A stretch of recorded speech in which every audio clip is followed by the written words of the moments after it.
Hi everyone, welcome to road to CAT 99। I hope सभी की तैयारी काफ़ी अच्छी चल रही होगी एंड ऑलमोस्ट रैप अप आपने कर ली होगी। Now you must be just chilling, है ना। You must be watching something और you must be revising something, right. एक क्वेश्चन जो काफ़ी कैंडिडेट्स के दिमाग में आ रहा था कि सर हमें टीटा क्वेश्चन को अटेम्प्ट करना चाहिए या नहीं करना चाहिए, and what is the impact of attempting the TITA question on the percentile. अब काफ़ी लोग ये सोच रहे होंगे कि ये क्वेश्चन को मैं डिस्कस क्यों कर रहा हूँ, है ना। There is one simple answer to it, but every year a lot of rumors are spread by different people regarding the attempt of TITA, है ना। देखो मैं अपने एक्सपीरियंस से बता सकता हूँ, I have been attempting the CAT from the last 4 years।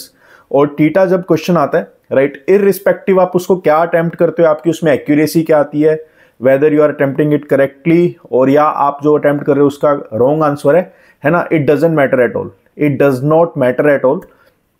The point is कि जो आपकी परसेंटाइल बनती है ना, वो हमेशा आपकी बनती है रो स्कोर पे, या आप कह सकते हो टोटल स्कोर पे, है ना। सेक्शनल का स्कोर होगा, उसके स्कोर पे आपकी एक परसेंटाइल बनेगी। No one will see the composition कि आपने कितने क्वेश्चंस को करेक्ट किए, कितने क्वेश्चंस को रॉन्ग किए। फॉर एग्जांपल, अगर सिंपल सा एग्जांपल लूं, let's say candidate is scoring 60 marks, तो दैट मीन्स उसके 20 क्वेश्चंस अगर नेट करेक्ट है तो ही और she will be getting 60 marks, है ना। 20 क्वेश्चन सही कर दो या फिर कुछ क्वेश्चंस ज्यादा अटेम्प्ट करके कुछ गलत कर दो, कुछ सही कर दो, then also you will get around 60 marks, तो आपकी परसेंटाइल सेम आएगी। Same works with the TITA questions also, है ना। आप टीटा क्वेश्चन को जितना भी अटेम्प्ट करो, the best thing about theta is कि वहां पे कोई नेगेटिव मार्किंग नहीं है, नेगेटिव मार्किंग नहीं है, so you can not lose any marks in the TITA questions.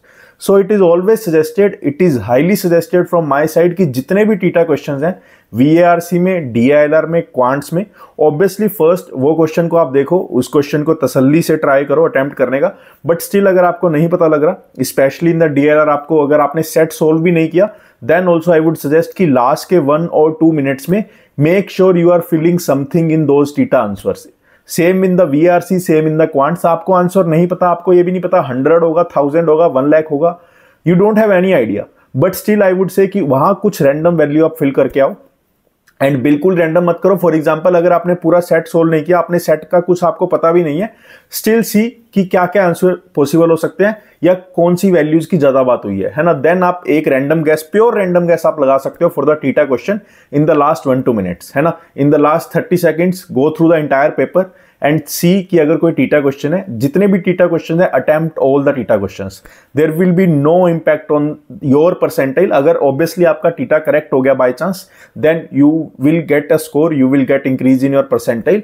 But अगर टीटा क्वेश्चन आपका गलत हो गया, right, then you will not lose anything, right? So TITA should always be attempted. TITA does not have any negative impact on your percentile.